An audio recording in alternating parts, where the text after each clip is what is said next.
স্বাগতম জানাচ্ছি object oriented programming এর আরো একটি নতুন পর্বে।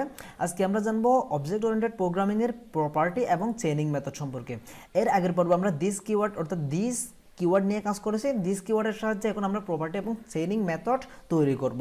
প্রপার্টি এবং চেইনিং মেথড বলতে কি বোঝায় আসলে, অর্থাৎ যখন আমরা কোনো ক্লাস তৈরি করি, অবজেক্ট ওরিয়েন্টেড প্রোগ্রামিংয়ে যখন আমরা কোনো ক্লাস তৈরি করি, এর ভিতর কোনো একটা প্রপার্টি নিলাম, এই প্রপার্টি দ্বারা যদি কোনো একটা প্রপার্টি নিলেন, ধরেন প্রপার্টি নেওয়ার পর কোনো একটা মেথড তৈরি করলেন, মেথডের ভিতর দিস কিওয়ার্ড দ্বারা যদি আমরা কোনো কিছু রিটার্ন করি, কোনো ডেটা রিটার্ন করি, এরপর পরবর্তীতে আরও একটা মেথড তৈরি করলে তাতে দিস কিওয়ার্ডের অর্থাৎ দিস কিওয়ার্ডের রিটার্ন করার রেজাল্টটা সরাসরি ইউজ করা যায়।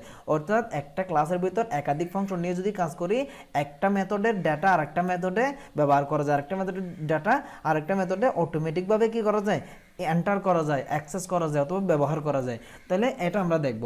প্রপার্টি এবং চেইনিং মেথড দেখার শুরু করার আগে আমরা অর্থাৎ কিছু অপারেটর সম্পর্কে জানা নিব, যেগুলো আমি অপারেটর ক্লাসে যখন আমরা পিএইচপি শুরুর দিকে অপারেটর নিয়ে বিস্তারিত আলোচনা করেছি তখন আমি আলোচনা করিনি, কারণ আমার মাথায় এটা ছিল যে যখন আমরা অবজেক্ট ওরিয়েন্টেড প্রোগ্রামিং করব তখন এই অপারেটরগুলো নিয়ে কাজ করবো, অর্থাৎ অ্যাসাইনমেন্ট অপারেটরের কথা বলতেছি। তাহলে আমরা এখন জানবো অ্যাসাইনমেন্ট অপারেটরগুলো।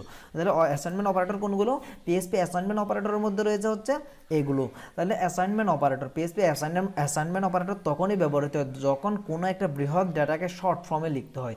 যেমন ধরুন এখানে operator is equal to B মানে হচ্ছে এ এবং বি একই রকম বোঝানো হয়। তারপর যদি প্লাস দিয়ে ইকুয়াল দেওয়া হয়, প্লাস ইকুয়াল মানে হচ্ছে এটা অনেকটা এভাবে লেখা হয় A plus equal B, A plus equal B মানে হচ্ছে A is equal to A plus B, A is equal to A plus B, অর্থাৎ A variable is equal to A ভেরিয়েবলের ভ্যালু প্লাস বি ভেরিয়েবলের value. A minus equal B মানে হচ্ছে A is equal to A minus B. ঠিক একইভাবে A into equal B মানে হচ্ছে A is equal to A into B.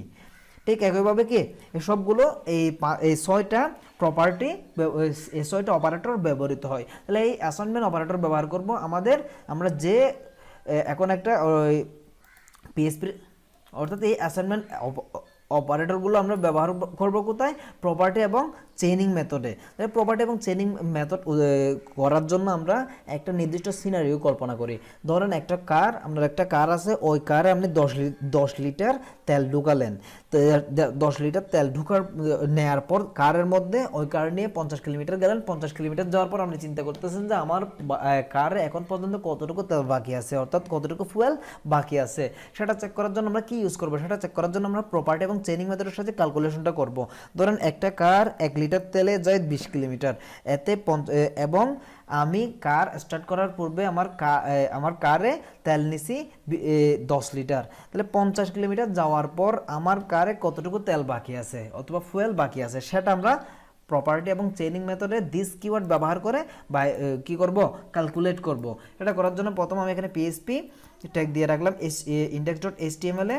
এরপর আমরা h2 ট্যাগ দিয়ে লিখতে পারি property PROPERTY property and CHINING chaining METHOD property এবং চেইনিং মেথড। এখন এখানে যদি রিফ্রেশ দিই, প্রপার্টি এবং চেইনিং মেথড লিখে আসতেছে। এরপর আমরা প্রথমেই করব কি, একটা ক্লাস তৈরি করব। ক্লাস অবজেক্ট ওরিয়েন্টেড প্রোগ্রামিংয়ে প্রথমে ক্লাস তৈরি করে এরপর এটাকে অবজেক্ট হিসাবে ডিফাইন করব। ক্লাসের নাম দিলাম ধরেন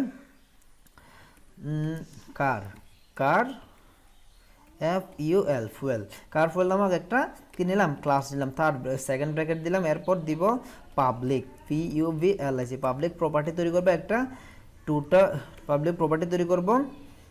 পাবলিক প্রপার্টি তৈরি করার জন্য আমি এখানে একটা ভেরিয়েবল নিতে পারি fuel FUL fuel TANK fuel tank নামক একটা প্রপার্টি তৈরি করলাম। তাহলে এরপর দিব হচ্ছে পাবলিক একটা ফাংশন তৈরি করব PUBLIC পাবলিক ফাংশন FUNCTION ফাংশনের নাম দিতে হবে। টোটাল ফাংশনের নাম দিলাম total fuel FEUL fuel, total fuel. এখানে আমি কি হিসাবে নিচ্ছি? ধরেন এখানে লিটার হিসাবে নিচ্ছি, অর্থাৎ যে ফুয়েলটা কারে নেওয়া হবে সেটা লিটার এককে নিচ্ছি। তাহলে এখানে একটা ভেরিয়েবল দিচ্ছি LITL লিটার কেন লিখলাম? কারণ এই ভেরিয়েবলটা ইউজ করে এই ভ্যালু খেয়াল করুন, এই লিটার ভ্যালুটা ইউজ করে আমরা ক্যালকুলেট করব আমার কারে কতটুকু তেল আছে অথবা কতটুকু নাই সেটা। এরপর লিখলাম হচ্ছে দিস ড্যাশ গ্রেটার দেন দেওয়ার পর এই ফুয়েল ট্যাঙ্ক অর্থাৎ ফুয়েল ট্যাঙ্কের ভিতর টোটাল ফিউয়েল এই মেথড দ্বারা আমি তেল কারের মধ্যে ফুয়েলটা এন্টার করব, অর্থাৎ আমার ফুয়েল ট্যাঙ্কে কতটুকু ফুয়েল নিলাম তা ডিফাইন করে দিব। তাহলে ডিফাইন করার পর এখানে ধরেন ফিউয়েল ট্যাঙ্ক, এটা হচ্ছে একটা ফিউয়েল ট্যাঙ্ক। ফিউয়েল ট্যাঙ্কে কী করব, কতটুকু ফিউয়েল নিলাম সেটা আমরা যোগ করে দিব। যোগ করার জন্য আমরা অ্যাসাইনমেন্ট অপারেটরের সাহায্যে ফিউয়েল ট্যাঙ্ক প্লাস ইকুয়াল কী দিব, এখানে দিব হচ্ছে লিটার, LI লিটার। লিটারটা কোথায় পেলাম, লিটারটা আমরা এই মেথড কল করার মাধ্যমে এখানেই পাবো, সেটা এখানে অ্যাড করে দিলাম। এরপর RETU রিটার্ন দিব দিস, রিটার্ন দিস মানে হচ্ছে দিস ভেরিয়েবলটা এখন রিটার্ন করে দাও। এটার মাধ্যমে আমাদের অর্থাৎ আমাদের কারে কতটুকু ফিউয়েল আছে তা কি করব, ডিফাইন করব। তাহলে এরপর আমরা আরেকটা ফাংশন করব, সেটা হচ্ছে পাবলিক, PUBLIC পাবলিক। পাবলিকের উপর দিব ফাংশন FUNCTION ফাংশন। এরপর আমরা টোটাল রাইড কতটুকু গেল সেটা ডিফাইন করব, অর্থাৎ টোটাল রাইড মানে কতটুকু তেল নেওয়ার পর কতটুকু কারটা গেল অথবা কতটুকু রাস্তা রাইডিং করলো সেটা ডিফাইন করব। এখানে লিখব টোটাল, একটা নাম দিলাম টোটাল RID, নামগুলো চেঞ্জ করা যাবে নো প্রবলেম। এখানে দিব হচ্ছে টোটাল রাইডে এটা কিলোমিটার এককে, এজন্য KM দিলাম। এরপর এই ফাংশনের ভিতরে ঢুকলাম। এরপর আমরা ক্যালকুলেট করব আমাদের ট্যাঙ্ক, এরপর ক্যালকুলেট করব অর্থাৎ 1 লিটার ফিউয়েল দিয়ে কতটুকু কি কারটা কতটুকু চলে। এখানে দিলাম লিটার, লিটার, লিটারের পর দিলাম 1 লিটার, তাহলে কিলোমিটার। এখানে তারপর লিখব কিলোমিটার, কিলোমিটার বাই 20, তার মানে হচ্ছে 1 লিটার 1 লিটার তেল দিয়ে একটা কার 20 কিলোমিটার যায়। ওকে, এরপর এর নিচে আবার আমরা দিস কিওয়ার্ড ইউজ করব। দিস যদি 20 কিলোমিটার যায় তাহলে এই ফুয়েল ট্যাঙ্ক থেকে যত লিটার আসবে অর্থাৎ টোটাল রাইডে এখানে আমরা ডাইনামিক ভ্যালু বসাবো। নিচে যখন অবজেক্ট তৈরি করব তখন ওই ভ্যালুটা এসে কি করবে, ওই ভ্যালুটার সাথে 20 ভাগ হয়ে যাবে। ভাগ হওয়ার পর এটা আমরা লিটার এককে পাচ্ছি। তাহলে আমরা ফুয়েল ট্যাঙ্ক থেকে যত লিটার খরচ হয়ে গেছে সেটা কি করে দিব, বিয়োগ করে দিব। এখানে লিখবো হচ্ছে FUEL fuel tank, fuel tank বিয়োগ ইজ ইকুয়াল টু, আমরা অ্যাসাইনমেন্ট অপারেটর ইউজ করতেছি ডলার লিটার, LI লিটার। ওকে, এতটুকু তো বোঝা গেছে। তাহলে এরপর রিটার্ন করব RETU রিটার্ন ডলার দিস, এতটুকু আমাদের ফাংশন। একটু খেয়াল করুন, প্রথম আমরা কার না লিখে কাল লিখে ফেলছি, কার ফিউয়েল নামক একটা ক্লাস নিলাম। এর ভিতর পাবলিক, এটা হচ্ছে একটা ফিউয়েল ট্যাঙ্ক, পাবলিক একটা প্রপার্টি নিলাম সেটা হচ্ছে ফিউয়েল ট্যাঙ্ক। তারপর পাবলিক একটা ফাংশন নিলাম, ফাংশনের নাম দিলাম হচ্ছে টোটাল ফিউয়েল। টোটাল ফিউয়েল দ্বারা হচ্ছে আমরা আমাদের কার কতটুকু কত লিটার তেল কি করতেছি, এন্টার করতেছি অথবা নিচ্ছি সেটা ডিফাইন করে দিব এই ভেরিয়েবল, এই মেথড দ্বারা।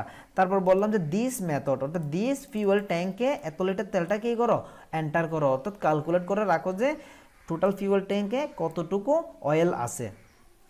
এরপর আরেকটা বললাম যে ফাংশন টোটাল রাইড কতটুকু গেল বাইকটা সেটা আমাকে বলো। ধরেন 10 কিলোমিটার গেল, 10 কিলোমিটার যদি যায় সেটা 20 দিয়ে ভাগ হওয়ার সাথে সাথে সেটা কি হয়ে যাবে, যত কিলোমিটার, কিলোমিটারটা লিটার এককে পরিণত হবে। অর্থাৎ কিলোমিটারকে যখন 20 দিয়ে ভাগ করব তখন আমরা কি পাবো, কিলোমিটারকে 20 দ্বারা ভাগ করার পর, অর্থাৎ আমরা যেহেতু বলে দিছি 1 লিটার তেলে 20 কিলোমিটার যায়, তখন সেটা লিটার একক একটা ভ্যালু পাচ্ছি। তারপর বললাম ফিউয়েল ট্যাঙ্ক থেকে যত লিটার পাচ্ছি এখানে সেটা কি করো, বিয়োগ করে দাও, রিটার্ন করো। এখন আমরা অবজেক্ট তৈরির পালা। এখন যদি রিফ্রেশ দিয়ে কোনো এরর আসে কিনা দেখতে পারেন, কোনো এরর যদি না আসে সব ঠিকঠাক। এরপর আমরা এখানে অবজেক্ট তৈরি করব। তাহলে নিলাম কার নামক একটা অবজেক্ট তৈরি করলাম। এরপর দিব এই নামটা কার ফিউয়েল, এই নামটা এখান থেকে কপি করতে পারেন, সরাসরি লিখতে পারেন কার ফিউয়েল, নিউ লিখতে হবে প্রথমে, নিউ কার ফিউয়েল প্রথম বন্ধনের শুরু শেষ। দেন এর নিচে এসে আমরা চেক করব ডলার হ্যাভ ফিউয়েল, FUEL অর্থাৎ যতটুকু আছে এটা একটা আরেকটা ভেরিয়েবল নিলাম। এর ভিতরে লিখতে হবে কার ভেরিয়েবলটার পর ড্যাশ দিয়ে গ্রেটার দেন দিয়ে total TOT total fuel. Total ফিউয়েলটা কোথায় পাচ্ছি, এই কোথায় টোটাল ফিউয়েল, এই এখান থেকে ফাংশন এই মেথড নেওয়ার পর এখানে আমরা কতটুকু প্রথমে আমাদের কারে ফিউয়েল নিলাম সেটা ডিফাইন করব। কতটুকু নিব, 10 লিটারও নিতে পারেন, 20 লিটারও নিতে পারেন। আমি ধরেন বোঝানোর সুবিধার্থে 8 লিটার লিখলাম। তারপর লিখলাম হচ্ছে টোটাল রাইড, এটা বড় করে নিই যাতে আমাদের দেখতে সুবিধা হয়। টোটাল রাইড লিখলাম। রাইড লিখার পর এখন বলবো যে কতটুকু বাইক কারটা কতটুকু কি রাইড করলো বা কতটুকু পথ অতিক্রম করলো, লিখলাম হচ্ছে 90 কিলোমিটার, 90 লিখলে হবে। দেন এরপর আমাকে রিটার্ন করা হচ্ছে কি আমার ফিউয়েল ট্যাঙ্কে কত অয়েল আছে অথবা তেল আছে সেটা রিটার্ন করে। এই জন্য এই ফিউয়েল ট্যাঙ্ক নামটা নেবেন, অথবা এই ফিউয়েল ট্যাঙ্ক নামটা নেওয়ার পর এখানে কি করব এতটুকু লিখে কি করে দিলাম, ক্লোজ করে দিলাম। এরপর আমরা ইকো করব, eco FEUL fuel have this car, একটা মেসেজ শো করবে। দেন এর সাথে কনকেট করে দিচ্ছি হ্যাভ ফিউয়েল ভেরিয়েবলটা, SAVE হ্যাভ ফিউয়েল ভেরিয়েবলটা। ওকে, আমরা এখন আউটপুট দেখতে পারি, রিফ্রেশ।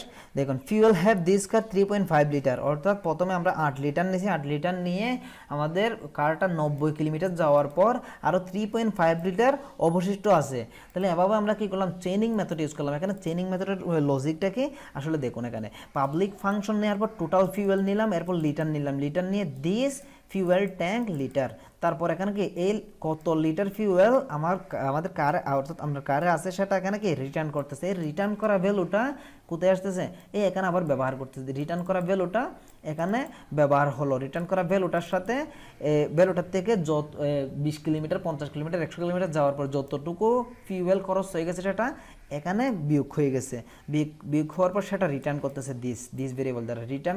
রিটার্ন করা ভ্যালুটা এই ফিউয়েল ট্যাঙ্কের সাথে কি হয়ে যাচ্ছে, অ্যাড হয়ে যাচ্ছে। এটা হচ্ছে চেইনিং মেথড। এখানে চাইলে আরও ফাংশন অ্যাড করা যাবে, আরও কন্ডিশন সেট করা যাবে। সো আজকে টিউটোরিয়াল এতটুকুই। এই টেমপ্লেট আমি আপনাদেরকে অলরেডি দিয়ে দিব, প্র্যাকটিস করেন, ইনশাল্লাহ পারবেন। হতাশ হওয়ার কোনো দরকার নেই, এগুলো ইজি ব্যাপার। অর্থাৎ প্রপার্টি অ্যান্ড চেইনিং মেথড এটা খুব গুরুত্বপূর্ণ এবং ইজি।